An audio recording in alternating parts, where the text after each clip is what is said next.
Gloria sea el nombre del Señor en este hermoso atardecer. Damos gloria y honra al Señor porque Él se la merece y porque para siempre son su misericordia. Me siento, siempre me voy a sentir, hermano, honrado por parte del Señor de darme la oportunidad de dirigirme a ustedes para así intentar comunicarle su sabiduría y su conocimiento. Bendito sea el nombre del Señor. Damos gloria y honra al Señor. A Él sea el poder y la alabanza. Queremos seguir, hermano, con el estudio sobre la palabra de sabiduría contenida en el libro de Primera de Corintios, capítulo 12. Y como ya hemos dicho, hermano, en el transcurso de este recorrido bíblico, el don de sabiduría como tal no está operante en la iglesia. Y la razón por la que el don de sabiduría no está operante en la iglesia, hermano, es porque lo perfecto ya se ha manifestado. Tenemos el canon completo de las Escrituras. No es que la sabiduría de Dios se haya cortado. No, hermano, no es que sea, es todo lo contrario. La sabiduría de Dios se ha manifestado de tal forma que hoy nosotros podemos decir y estar consciente, tan consciente de lo que le voy a decir ahora, que la iglesia del primer siglo no se atrevió a afirmar sino hasta el año 100 o hasta el año 95 después de Cristo. ¿Por qué hasta el año 100 o hasta el año 95? Porque ahí se estipula que el libro de Apocalipsis, esa revelación se manifestó, y se manifestó precisamente al apóstol Juan. De tal forma que el libro de Apocalipsis cierra un ciclo de revelación que empieza desde el libro de Génesis con el escritor sagrado Moisés, que también escribe por revelación de Dios, y lo cierra el apóstol Juan, siervo de Dios o siervo de Jesucristo.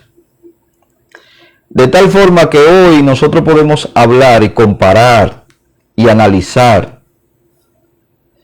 ambos contenidos. Y cuando le hablo de ambos contenidos me estoy refiriendo específicamente, hermano, al Primer Testamento y al Segundo Testamento.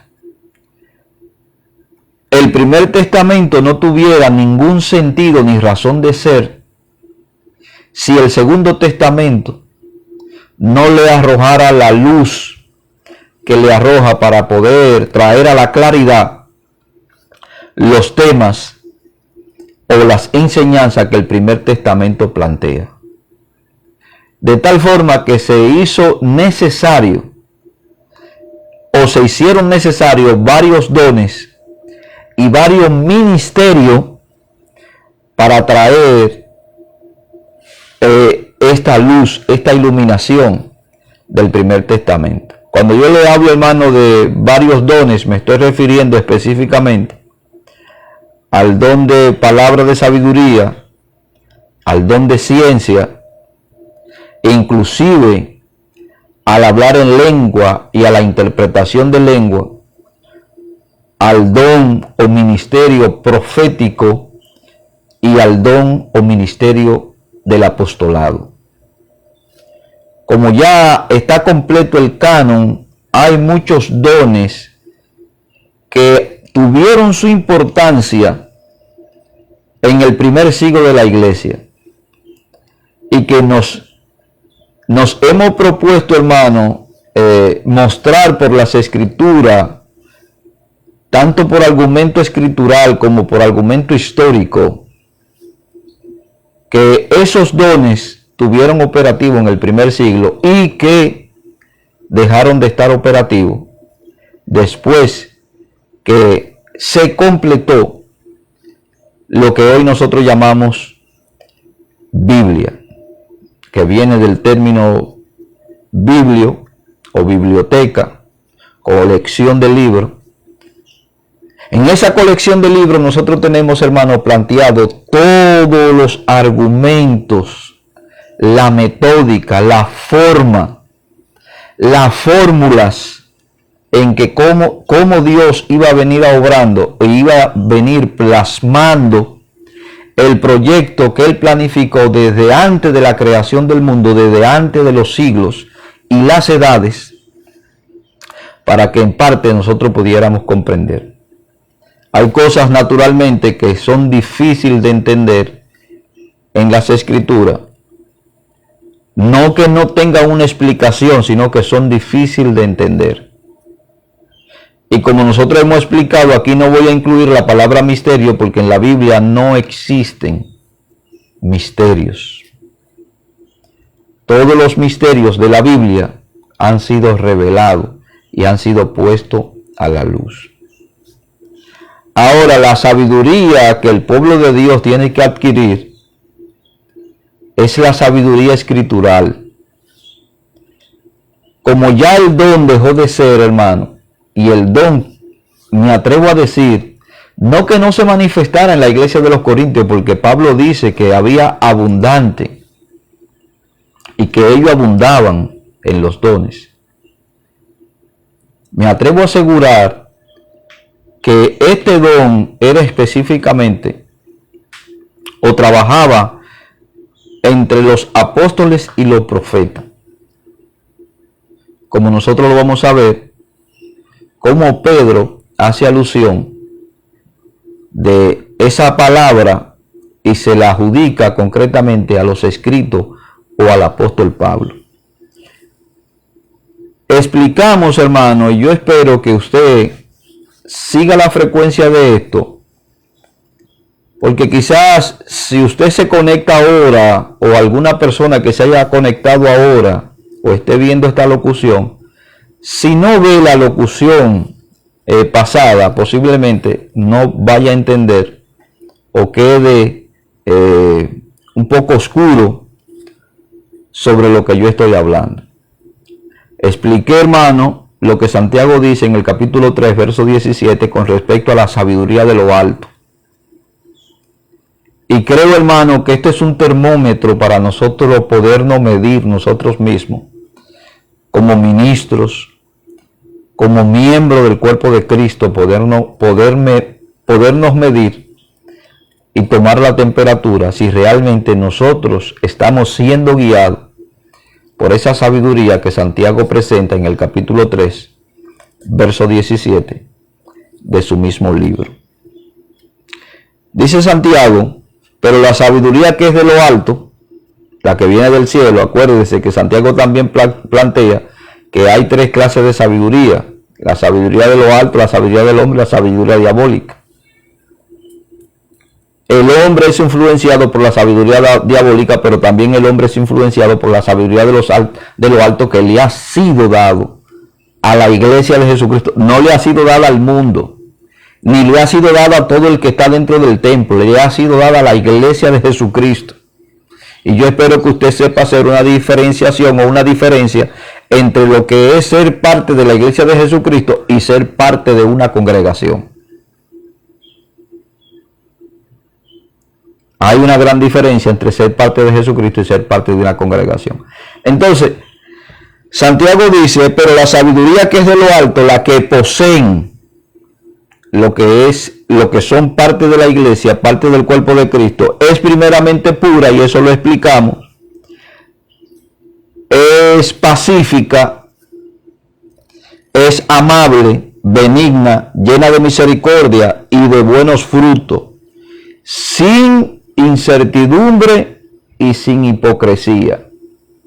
Quiere decir, hermano, que cuando usted pone este termómetro en la vida de un ministro y resulta que el termómetro se pone rojo, quiere decir que se está saltando algo de estos parámetros que hay aquí. O se lo pone a algún miembro y ve que se pone rojo también, quiere decir que se está saltando algo de esta sabiduría. Me gusta, hermano, cómo Salomón plantea y insta a sus lectores, en este caso a la iglesia de Jesucristo, a que ellos puedan adquirir sabiduría. ¿Y dónde usted piensa que va a adquirir la sabiduría? Yo no le estoy diciendo, hermano, que no ore, ni que no ayune. Estas son cosas importantes, son parte de la práctica nuestra. Lo que le voy a decir es que de la única forma que usted puede adquirir sabiduría, la sabiduría que viene de lo alto, es precisamente por ese manual que Dios ha dejado, que tiene 66 libros. Quizá usted no pueda dominar todo el contenido de estos libros, porque no creo, hermano, que exista una persona que pueda dominar todo el contenido de estos libros, porque son extremadamente extensos. Y si bien es cierto, como algunos exégetas o predicadores, lo he visto, hermano, explicando cierto texto y cierto tema de la Biblia, que tardan, hacen exposiciones hasta de 30 horas y no terminan de explicar un simple tema, hermano.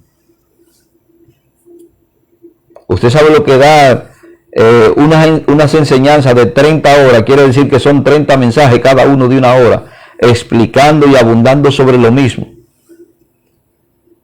Pero resulta que ese mismo tema lo coge otro predicador o otro maestro y usted va a saborear cosas nuevas, porque la palabra de Dios se hace nueva cada mañana. Lo que le intento decir, hermano, es que la sabiduría de Dios no le va a ser inyectada a usted por medio de un suero, ni tampoco Dios le va a poner una inyección en el cerebro que lo va a nutrir de toda esa sabiduría.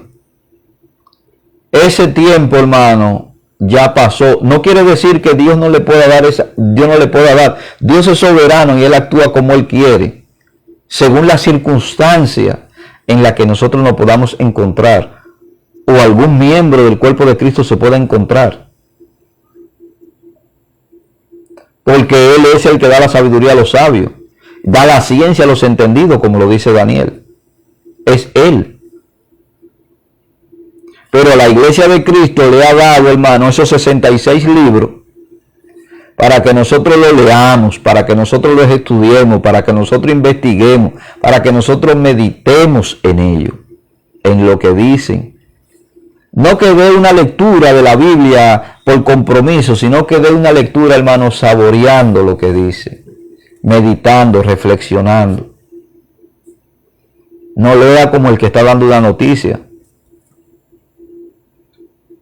Entonces Salomón dice, hermano, en el capítulo 4, versos 5, 6, 7 y 8 del libro de los Proverbios, y quiero empezar aquí, hermano, a hacer una matización aquí, por lo que él dice: adquiere sabiduría. ¿Dónde vas a adquirir la sabiduría? Santiago 1:5 dice: el que te falta de sabiduría, pida a Dios, el cual da abundantemente y la da sin reproche. Dios la da, pero ya Dios la ha dado. ¿Cómo lo ha dado? La ha dado de una forma escrita. Ya Él te dio las Sagradas Escrituras. Ahora Dios te va a dar la iluminación sobre su revelación. Y a esa sabiduría a la que yo me refiero. No piense que Dios te va a inyectar su conocimiento y su sabiduría como si te inyectara por un suero o te pusiera una inyección en el cerebro que tú terminaras sabiendo y conociendo. No, hermano. Ese tipo de trato, por así decirlo, lo tuvo con los apóstoles y hasta cierto punto con los profetas.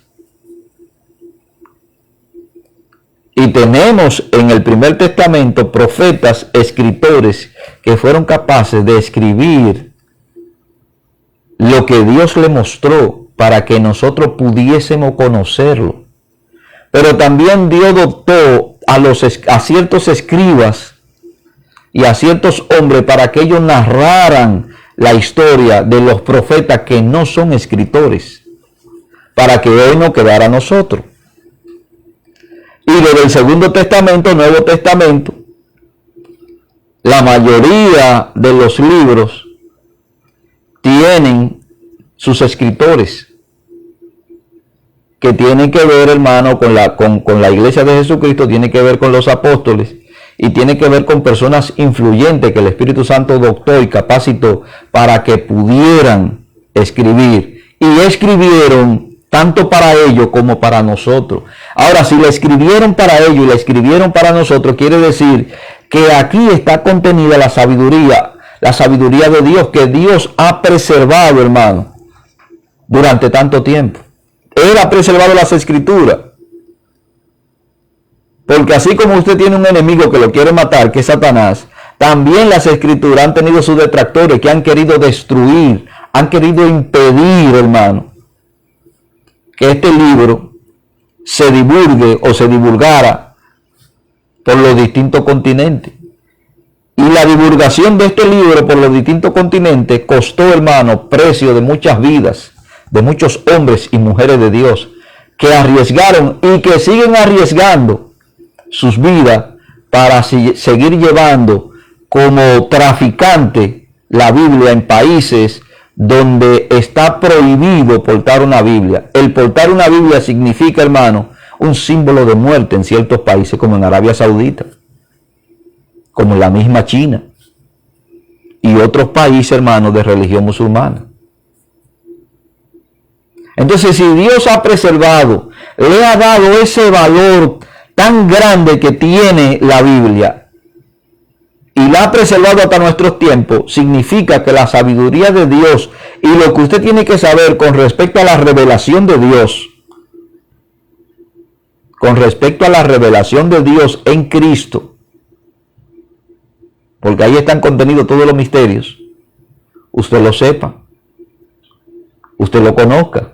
Entonces Salomón dice, adquiere sabiduría, adquiere inteligencia, porque una cosa va de la mano. Usted va a adquirir sabiduría por medio de las escrituras, pero también va a adquirir inteligencia. No te olvides ni te aparte de las razones de mi boca, dice Salomón. Porque aquí ahora Salomón está hablando, hermano. Cuando Salomón escribe estos 3000 y pico de proverbios, está hablando proverbios que vienen del cielo. Salomón no está descarriado. El descarriado estaba cuando escribió el libro de Eclesiastés. Ahí el hombre estaba descarriado. Se reconcilió en el capítulo 12 cuando él dice, acuérdate, joven, de los días de tu juventud. Mire cuánta sabiduría hay ahí, hermano. Bendito sea el nombre del Señor. Porque ahí Salomón describe, en ese capítulo 12, hermano, describe nuestra juventud y nuestra ancianidad antes que lleguen los días. Mire si hay sabiduría ahí. Y usted sabe que cuando usted llega a la vejez, sin que nadie se lo explique, usted sabe que han llegado los días malos, que cuando usted no, aunque usted sea amante de los niños, llega un momento en que ni a los nietos soporta, porque no quiere oír ni siquiera un chillido, ni siquiera un lamento, por más que lo ame. Y Salomón describe ahí en el capítulo 12 toda la vida del hombre, sobre todo del hombre anciano. Entonces Salomón continúa diciendo, no la dejes. Ahora yo le digo, yo se lo voy a parafrasear, no deje la Biblia. No se olvide de su Biblia, cargue su Biblia donde quiera que usted vaya, abra su Biblia y léala. No le dé vergüenza andar con una Biblia. Yo sé, bueno, que usted puede decir, no, pero que Eclesiastés dice que me va a pesar, que ya cuando llegue a viejo me va a pesar un pescado. Bueno, hermano, pero hay mujeres que andan con cartera, hermano, que parecen baúles. Y ahí echan, hermano, usted no se imagina cantidad de cosas lo que puede echar una mujer en una cartera. Conozco una hermana que después que echa todos sus menesteres, también le mete una piedra por si tiene que atizar a alguien con ella. La usa hasta como mecanismo de defensa. Gloria sea el nombre del Señor. Entonces, hermano, no ponga excusa de usted no querer andar con su Biblia O decirme, bueno, es que ya ahora la Biblia está incorporada en el teléfono. Las cosas tecnológicas son buenas, hermano. Pero créame que usted tiene que tener un gran dominio con el dedito. Porque yo mismo he sido víctima, hermano. He sido víctima del teléfono. He sido víctima del teléfono. He ido a buscar unas cosas. Mire, he estado aquí sentado con mi estudio bíblico y he ido a buscar una palabra. ¿Y sabe para dónde se me ha ido el dedo? Se me ha ido para el Facebook. Y después he dicho, pero ¿qué es lo que me está robando el Facebook el tiempo? Entonces, ande con su Biblia. No la dejes. No se aparte de esa sabiduría. Y esa sabiduría, ella te guardará, te va a librar del lazo del cazador, te va a librar de la peste destructora, te va a librar del desamor, del desconsuelo, de la frustración. Ella te va a librar de todo esto, hermano. De los momentos angustiosos, ella te va a librar, porque cuando tú te encuentres por momentos angustiosos, entonces tú te vas a acordar. O cuando estés pasando por una necesidad, oye, pero la Biblia dice, no he visto justo desamparado en su simiente que mendigue pan. Ahí está la sabiduría de Dios actuando a favor suyo y a favor mío. 100 veces cae el justo y 100 veces lo levanta, pero no juegue con eso, que en una de esas se queda postrado. No juegue con la misericordia de Dios, no juegue con el pecado. ¿Entiende lo que? Yo no sé si entiende lo que le estoy diciendo. Aquí, hermano, en este libro está contenida toda la sabiduría de Dios. No la deje y ella te guardará. Ámala y ella te conservará. Aunque estoy hablando aquí, hermano, en el contexto de la sabiduría, y esa sabiduría la estoy traduciendo como que es la escritura y realmente es para que usted entienda que lo que estoy es parafraseando. Entonces, no la deje, ella te guardará, ámala y ella te conservará. Usted sabe uno de los grandes problemas que hoy nosotros tenemos, que enfrentamos hoy, hermano, con los cristianos, y es la falta de amor a la palabra de Dios. Hay tanta falta de amor a la palabra de Dios que nos ha llevado, hermano, o ha llevado a un sinnúmero de personas a ser irreverente. Y usted dice, hermano, ¿y cómo esto? Fíjese, cuando usted vaya al templo, al templo, échele una mirada a jóvenes, adolescentes y ancianos. Y usted me va a decir lo que usted ve. Yo no le voy a decir que las cosas van a permanecer igual, hermano. Lo que le quiero decir es que si usted es una persona íntegra y una persona respetuosa de las cosas de Dios y amante de las cosas de Dios, usted va a intentar agradar a su Señor en todo lo que Él requiere. Mire, por lo general, hace tiempo cuando yo me convertí, usted entraba a la iglesia, hermano, o al templo, y eso era... Ahí usted solamente podía escuchar un amén, un aleluya, un gloria a Dios, o quizá un hermano cantando en voz baja. Pero después oía un silencio sepulcral, porque todo el que entraba, hermano, o escuchaba a alguno llorando,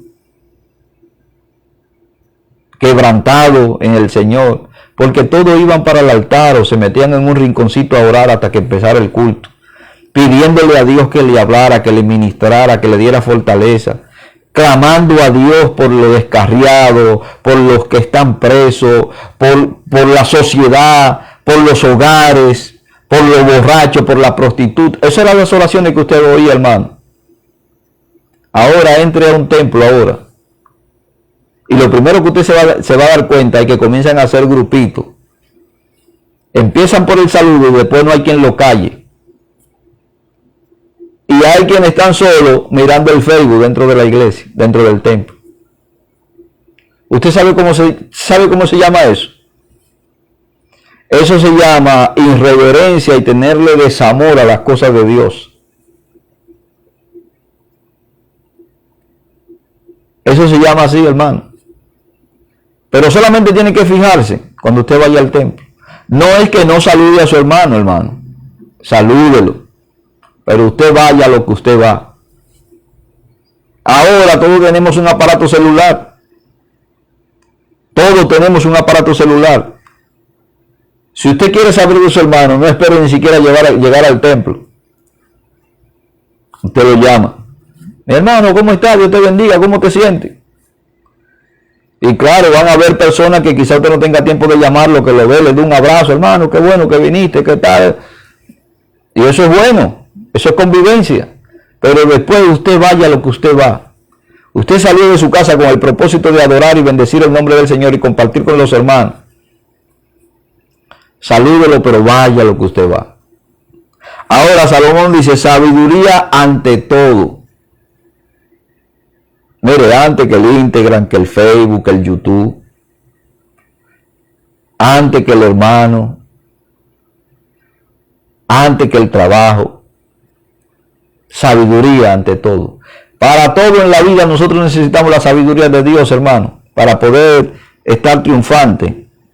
Sabiduría ante todo, adquiere sabiduría y sobre todas tus posesiones adquiere inteligencia.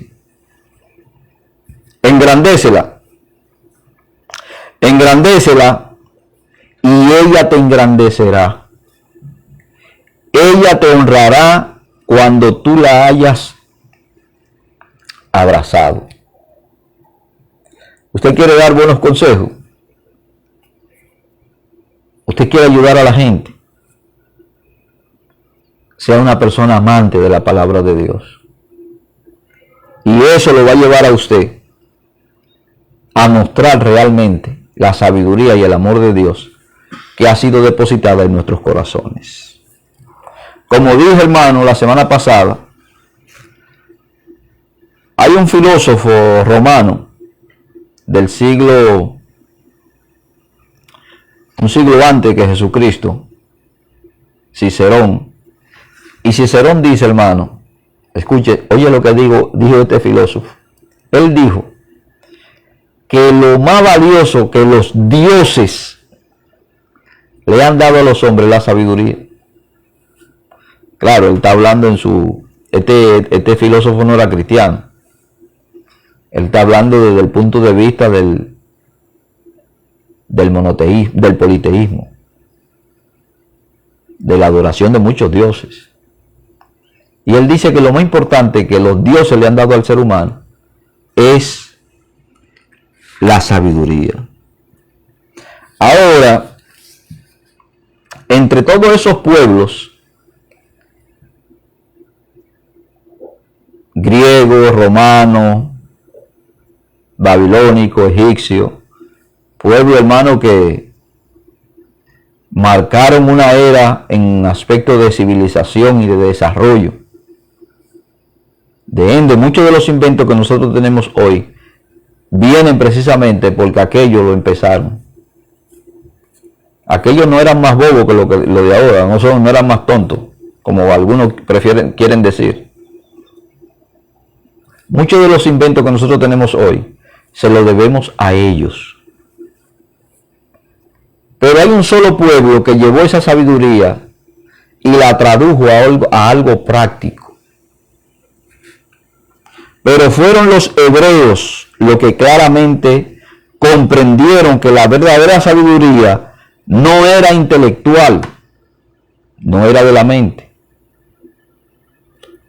sino de la conducta. ¿Cómo yo voy a manifestar la sabiduría? La sabiduría la voy a manifestar por medio de la conducta. Así se expresa la sabiduría. De ese modo, el tonto, oiga bien, el tonto más grande es el que conoce la verdad y no la aplica. Por eso dice el mismo Salomón, en cuanto a necedad se refiere, o en cuanto a discusión se refiere, aún el necio cuando calla se hace sabio. Aquí, hermano, el tonto más grande es el que conoce la verdad, pero no la aplica. Y Jesús dice a esto que mayor condenación tienen los que saben la verdad y no la practican. Mayor condenación le espera. Mayor es su paga.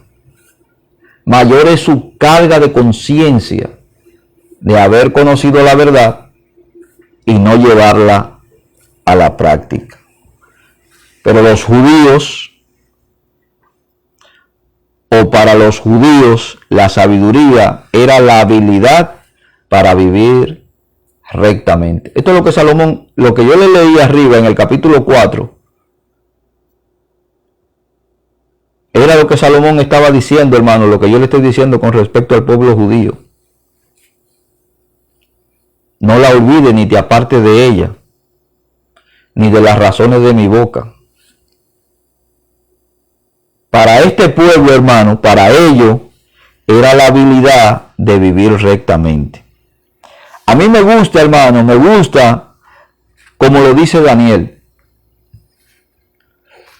Y yo no quiero que usted piense que Dios le va a dar a usted la sabiduría que le dio Daniel, porque usted no está en el mismo contexto histórico, ni está en la misma circunstancia que Daniel. Y fue necesario que Dios se la diera a Daniel por la circunstancia, hermano, en la que él se encontraba. Pero fue necesario que Daniel la escribiera para que nosotros sepamos cómo o de qué forma Dios obró para compensar y para mostrar que Él era el verdadero Dios que daba la sabiduría y el entendimiento a los hombres. Aquí no hay nada al azar, hermano. Daniel lo expresa así en el capítulo 2, desde el verso 20 hasta el verso 23. Mire lo que dice Daniel.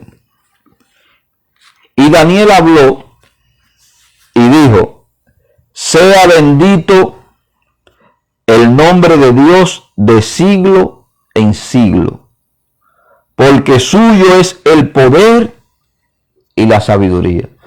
Todo hombre sabio que es manejado por la sabiduría de Dios no va a cometer el grave error de endiosarse ni de engrandecerse, porque sabe, hermano, que el preludio de la caída es el enaltecimiento. Es usted creerse lo que usted no es. O es usted creerse el más importante por el lugar o el momento en que está viviendo y no darle la honra y la gloria a quien lo llevó a usted a ese momento.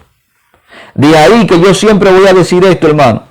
Hay hermanos que andan buscando milagros y que engrandecen los milagros. Yo no engrandezco los milagros. Yo engrandezco al que hace los milagros. Yo no puedo tapar la gloria del que hizo el milagro por fijarme en el milagro en sí. Gloria al Señor por el milagro. ¿Quién hizo el milagro? Cristo lo hizo el milagro. ¿La gloria para quién es? ¿Para el predicador o para el que recibió el milagro? ¿O para el milagro en sí? No, hermano, la gloria fue para el que hizo el milagro. En este caso fue Cristo, a través de un instrumento humano. Entonces Daniel aquí está proclamando eso.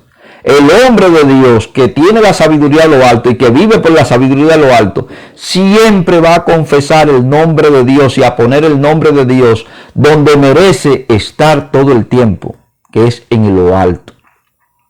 Y Daniel habló y dijo: sea bendito el nombre de Dios de siglo en siglo, porque suyo son el poder y la sabiduría. Ahora él continúa diciendo: él muda los tiempos y las edades, quita reyes y pone reyes, da sabiduría a los sabios y la ciencia a los entendidos. ¿Qué es lo que él está diciendo aquí, hermano? Acuérdense que en este contexto Nabucodonosor pide que le revelen un sueño, que él no se lo ha dicho a nadie, que el sueño lo tiene para él. Y usted tiene que decirle el sueño, lo que él soñó. Fíjese lo imposible de todo esto. Lo que él soñó, mal significado de lo que él soñó. Porque la preocupación de él es el significado de lo que él soñó. Y aquí Daniel se introduce, hermano, diciendo claramente, tú eres rey porque Dios te ha puesto como rey. Dios muda los tiempos, cambia los tiempos. El día más soleado lo pone nublado. El día más oscuro lo pone soleado. Él muda los tiempos. Quita reyes y pone reyes. Da la sabiduría a los sabios y la ciencia a los entendidos. Él revela. ¿Y por qué Daniel habló y ahora está diciendo todo esto? Él revela lo profundo y lo escondido. Conoce lo que está en tiniebla y con él mora la luz. A ti, oh Dios de mi Padre, doy gracia y te alabo, porque me has dado sabiduría y fuerza, y ahora me has revelado lo que te he pedido, pues nos ha dado a conocer el asunto del rey. Y usted dice, qué despliegue de palabra, qué retórica, qué pronunciaciones tan elegantes. Esa es la sabiduría de Dios, hermano. Daniel no le estaba diciendo otra cosa que él no conocía. Porque todos estos atributos que él mienta de Dios, hermano, le fueron enseñados desde su niñez. Y se cree que cuando Daniel llegó a Babilonia, probablemente estaba entre los 14 y los 18 años. Era un jovencito. Pero él no está pronunciando nada que él no sepa. Cuando usted sabe de las Sagradas Escrituras, hermano, y las Sagradas Escrituras tienen morada en usted, todo lo que usted va a soltar por la boca es las Sagradas Escrituras. El termómetro para usted saber si hay una persona que realmente tiene la sabiduría de Dios y está conectado con el Señor y su palabra reina en él, es que todo el tiempo le va a hablar de la palabra de Dios. Esos cristianos, hermano, que andan con chismosería, con murmuraciones, con criticadera, son cristianos que andan en el tajo, como nosotros solemos decir, andan en la carne. Son un pedazo de carne andante, con una Biblia debajo del brazo y con una apariencia religiosa. Todavía no es que no le haya amanecido Cristo, hermano. Cristo le ha amanecido. Lo único que no ha madurado lo suficiente como para poder tomar una postura de persona madura en el Señor. Y ese es el termómetro de nosotros medir a los cristianos. Y lo que, como dice la Sagrada Escritura, de lo que está lleno la boca, de lo que está lleno el corazón, habla la boca. Así usted conoce a la gente. Usted quiere saber si una gente está llena de odio, de envidia, déjelo que hable. Si usted quiere saber si una gente se quiere vanagloriar, déjelo que hable. Y él mismo le va a decir, o esa misma persona le va a delatar la posición en la que está, hasta lo que busca.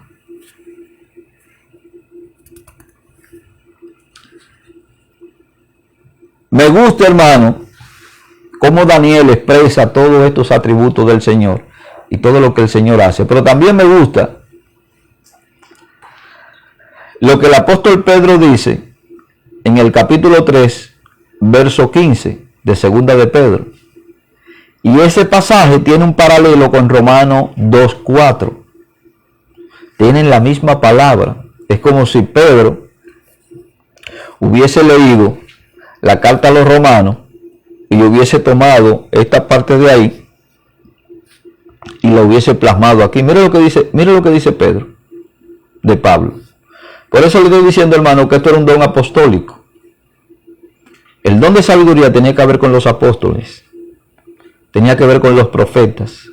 No quiere decir que algún miembro de la iglesia Dios no se lo haya podido dar.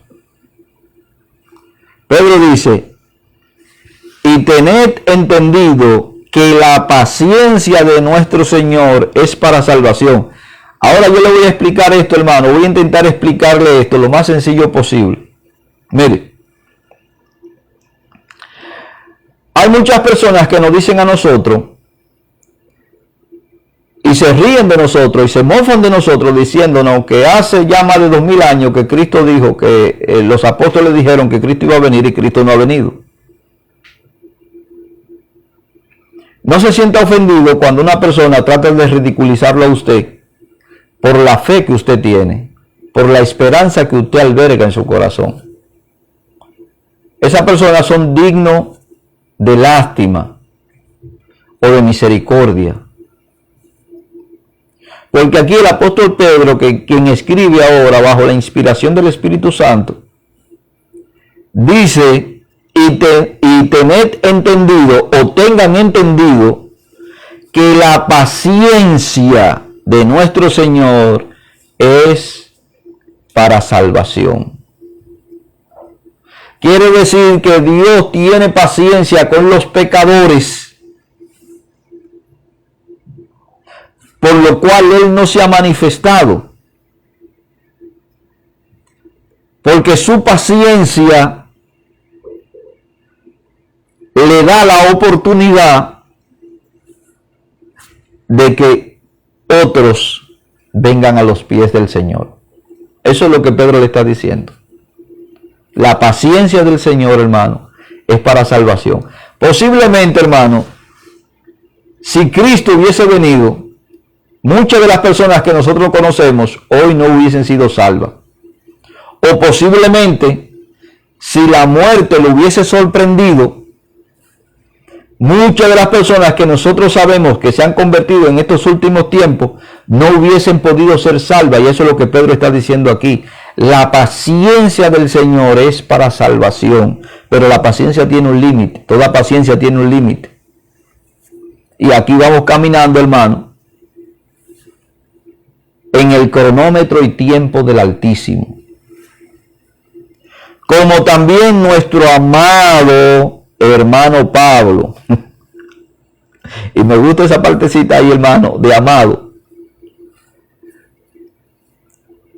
Después se lo voy a explicar. Vamos a llegar ahí. Esa partecita de amado, hermano, tiene una implicación grandísima. Porque Pablo, se lo voy a adelantar, Pablo, hermano, avergonzó a Pedro por su conducta no sabia en Antioquía.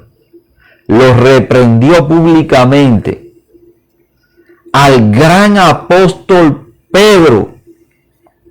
Pero vamos a llegar ahí ahora.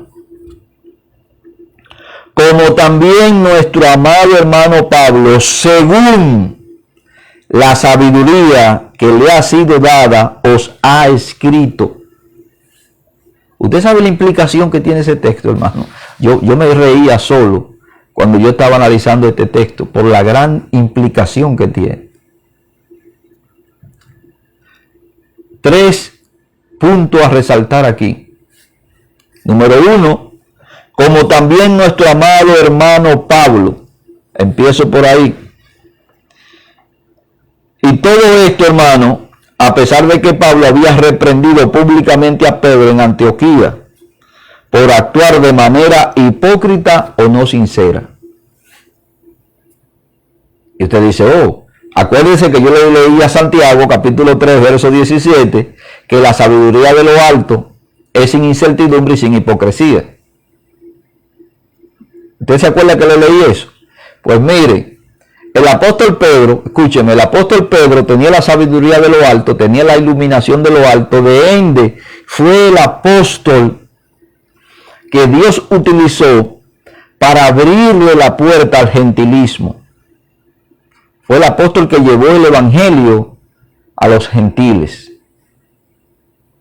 O le abrió la puerta a los gentiles. Acuérdense que en el libro de los Hechos, en el capítulo 8, usted ve a Felipe irse a Antioquía y predicar el evangelio, y en Samaria y levantar el Espíritu Santo un gran avivamiento a través de Felipe.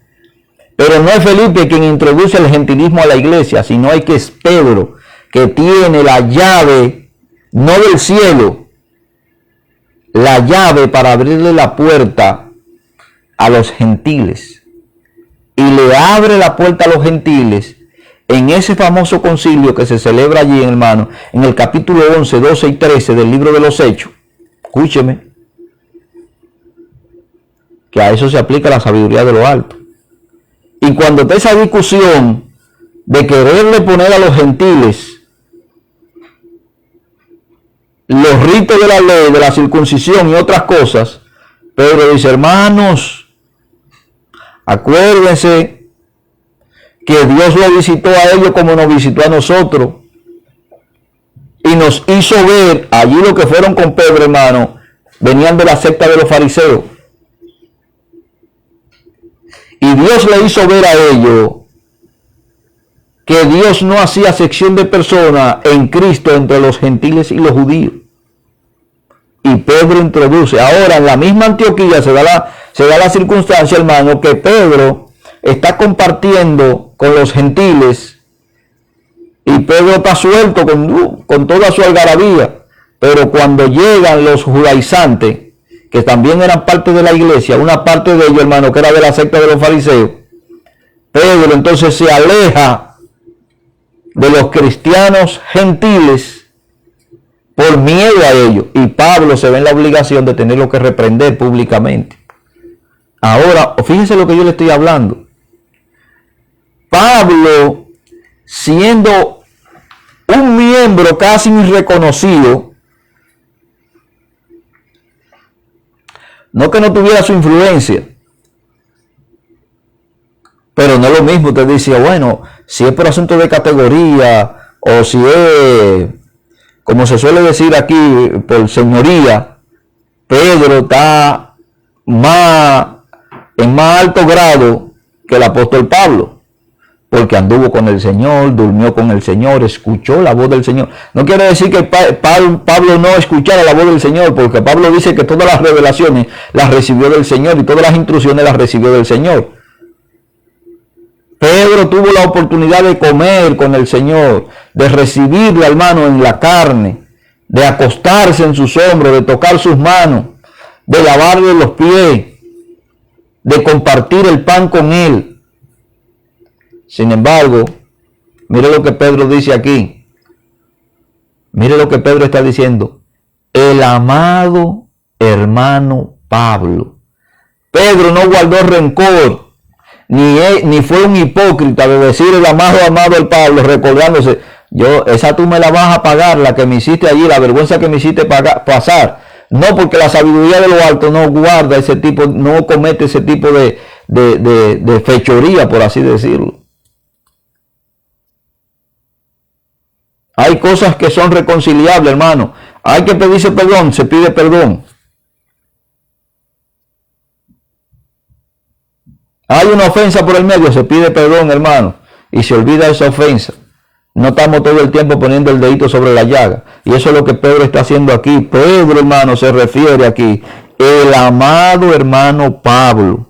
Eso usted lo puede buscar cuando Pedro reprende a Pablo, Pablo reprende a Pedro. Usted lo puede encontrar en Gálatas capítulo 2, verso 11 al 14. Evidentemente, hermano, Pedro había aceptado la reprensión de manera humilde. Esa sabiduría que viene de lo alto es de humildad. El ignorante critica, hermano, porque cree saberlo todo. Y la iglesia cristiana está llena hermano, está llena de esos ignorantes que creen saberlo todo. Ahora, lo contrario es lo que hace el sabio. El sabio respeta porque siempre hay algo nuevo que aprender. Usted no tiene el conocimiento absoluto de las Escrituras. Es una ignorancia usted creer que usted lo domina todo. Eso es mentira. Los grandes predicadores, o lo que nosotros llamamos grandes predicadores, grandes siervos de Dios, o personas que Dios tiene en eminencia, hermano, viven escuchando a otros predicadores y viven leyendo de otros predicadores para nutrirse. Aquí el grande es el Señor. Ahora, todos deberíamos ser capaces de aceptar la corrección sin abrigar resentimiento. Hay cristianos que usted no lo puede reprender. Hay cristianos que usted no lo puede exhortar. Hay cristianos que usted no le puede decir ni A, porque de ese día, hermano, le pusieron la cruz del pirata y el símbolo del pirata, porque alberga resentimiento, creen saberlo todo, se creen los más esenciales dentro de la iglesia, dentro del cuerpo de Cristo. No, hermano, esto es un asunto de humildad. Ahora, el sabio se hace como el que no sabe nada. Es como dice este gran filósofo: una cosa sé,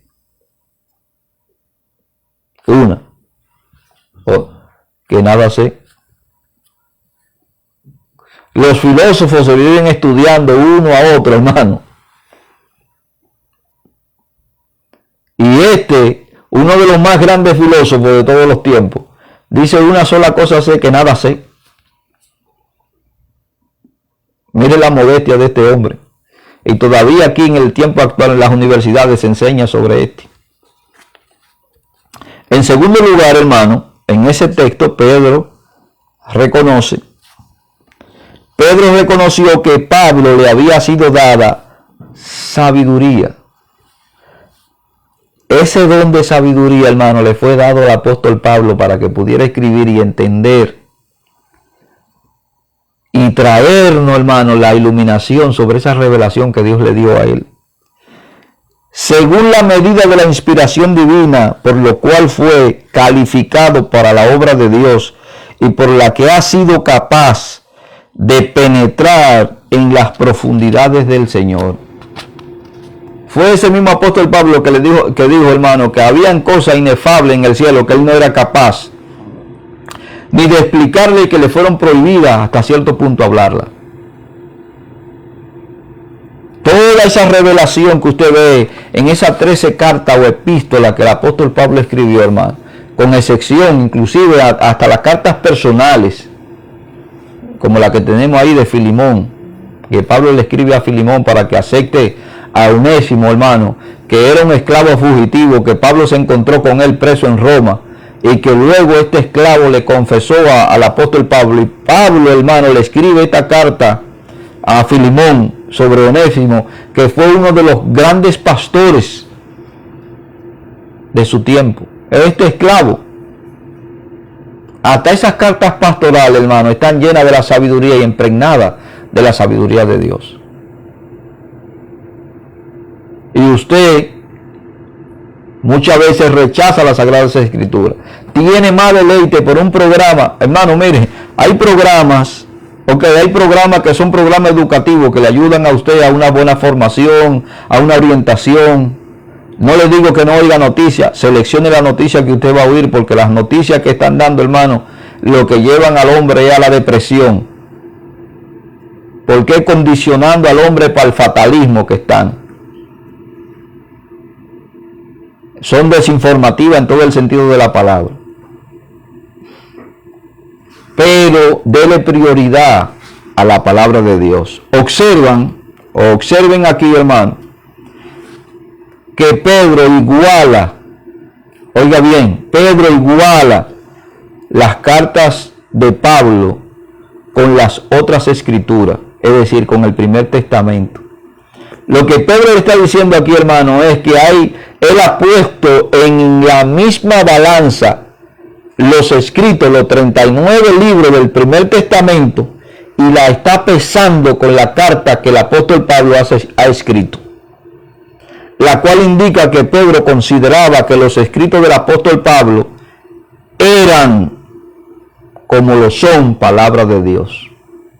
Eso es lo que Pedro le está diciendo. Pedro está reconociendo este hecho, hermano.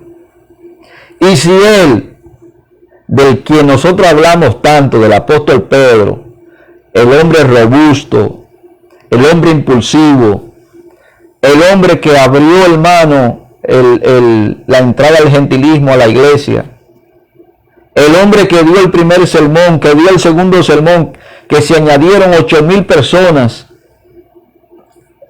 en los 2 primeros sermones que el hombre da, el hombre que se para frente al Sanedrín y le dice: juzguen ustedes si es necesario seguir a Dios, oír a Dios, que oír a los hombres.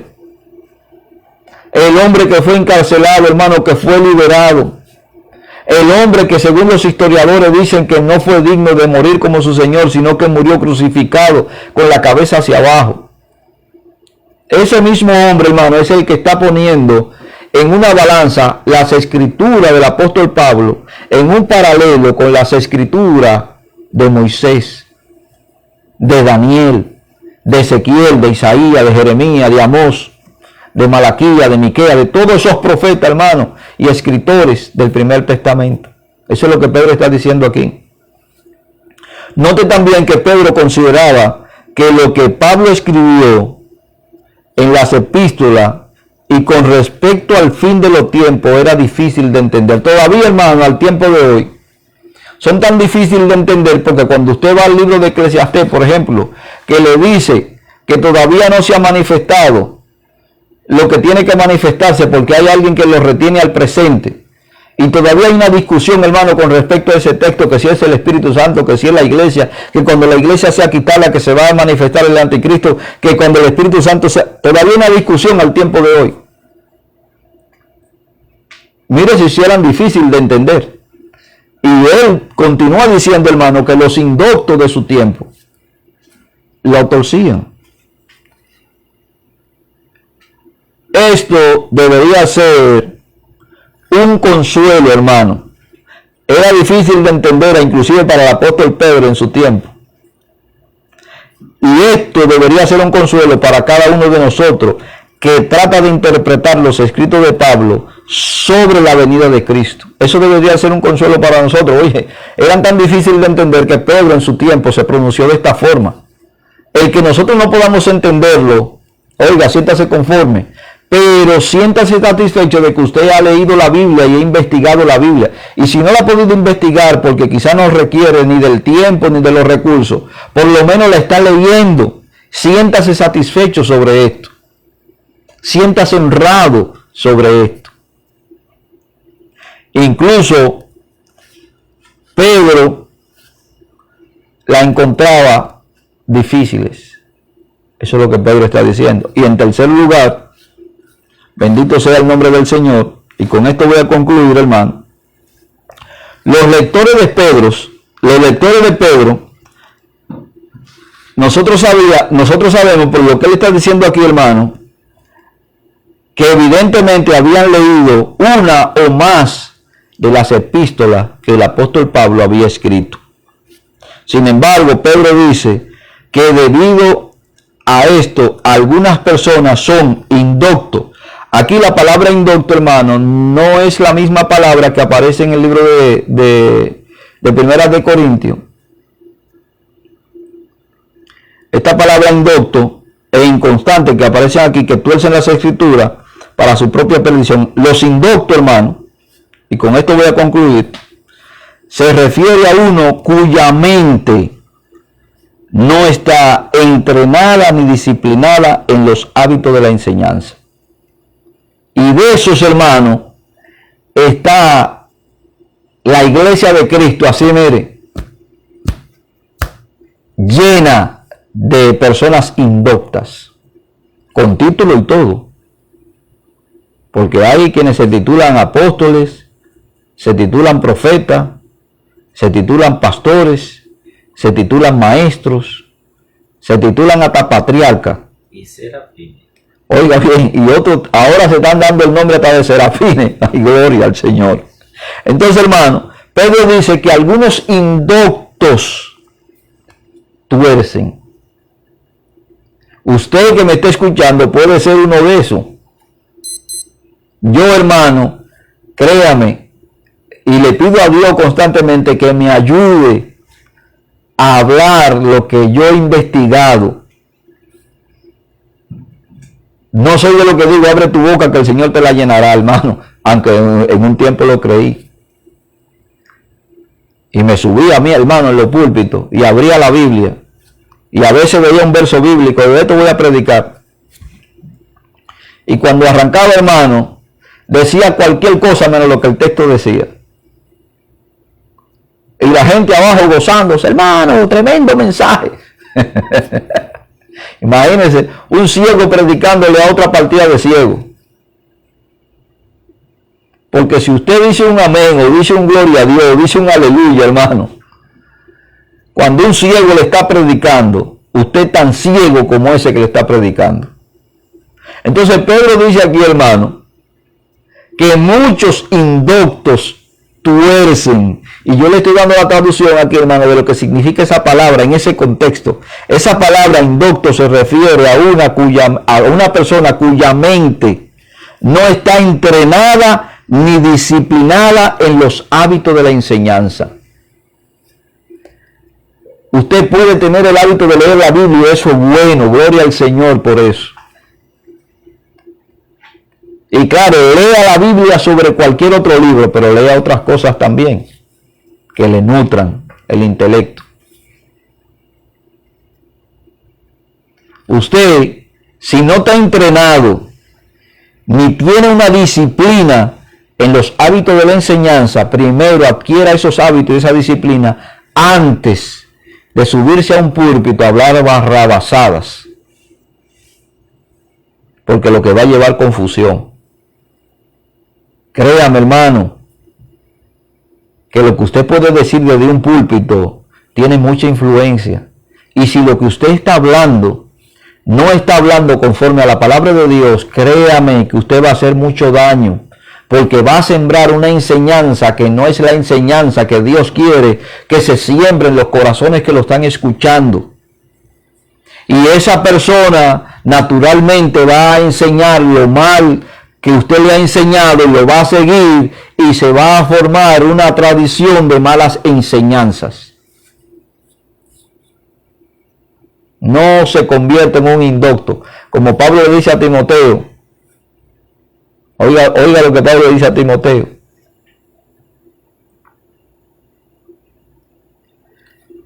Que tú te sientas capacitado para hablar la palabra de Dios. Y que esté capacitado. Y que sea un obrero que no tenga de qué avergonzarte. Eso es lo que Pablo dice a Timoteo. Sé un obrero que tú no tengas de qué avergonzarte, porque delinea y traza correctamente la palabra de Dios, dándole el significado de lo que Dios ha dicho.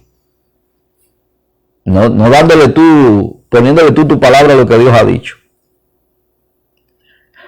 Indoctos inconstantes. ¿Ve lo que le estoy diciendo aquí, hermano?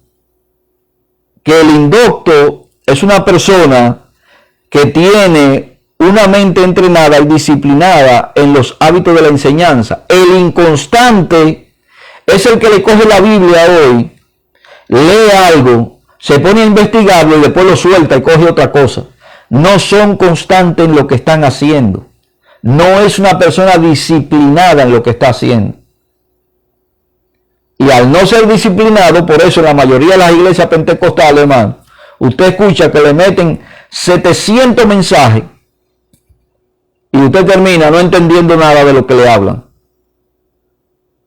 Yo creo, hermano, en la teología sistemática y creo en la predicación sistemática.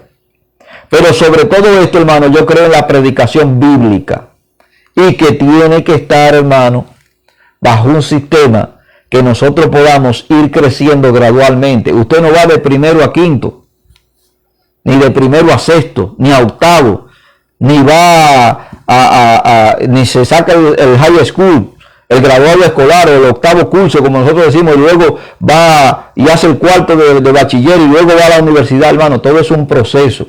Creo que la enseñanza y las predicaciones en nuestras iglesias deben seguir un proceso semejante a este, para que nosotros podamos ir creciendo en conocimiento. De ahí que los judíos, hermano, tienen uno de los sistemas más efectivos, que es el sistema de repetición en cuanto a la enseñanza. Le repiten tanto una cosa que usted termina, hermano, hasta en el sueño hablando los sonámbulos.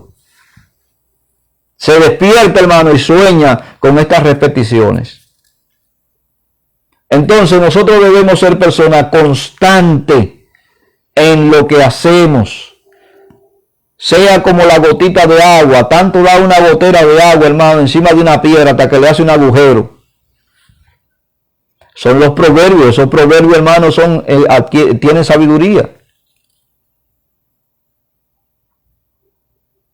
Esos proverbios tienen sabiduría. Entonces sea como la gotita de agua que cae constantemente, hermano. Mire, cae constantemente. Hágase una disciplina. Jesús, hermano, tenía hábitos. Y nosotros debemos tener hábitos y movernos por hábitos. En mi país, oiga, no hace falta que usted tenga reloj. A las 12 del día, usted sabe que son las 12 del día porque el estómago comienza a jalarlo. Usted dice, son las 12, tengo hambre. Porque allí se acostumbra a comer a las 12. Hay quienes cenan a las 8 y el cuerpo lo sabe. Eso como dicen los trabajadores, hermano. Los trabajadores dicen, hoy es viernes y el cuerpo lo sabe porque van a cobrar su dinero. Y naturalmente van a hacer otras cosas. Entonces sea de hábito, sea constante. No ponga hoy una piedra y mañana se olvide de ella. Mañana puso una piedra, póngala pasado también. Así que mis hermanos, Dios me le bendiga y Dios le guarde en el nombre poderoso del Señor Jesús. Espero que estas enseñanzas sean de provecho para usted y que usted pueda con corazón abierto reflexionar en lo que la palabra de Dios le enseña. Dios le bendiga y Dios le guarde. Y mañana estaremos, el viernes estaremos hablando sobre los profetas de Israel. Dios le bendiga y Dios le guarde en el nombre de Jesús.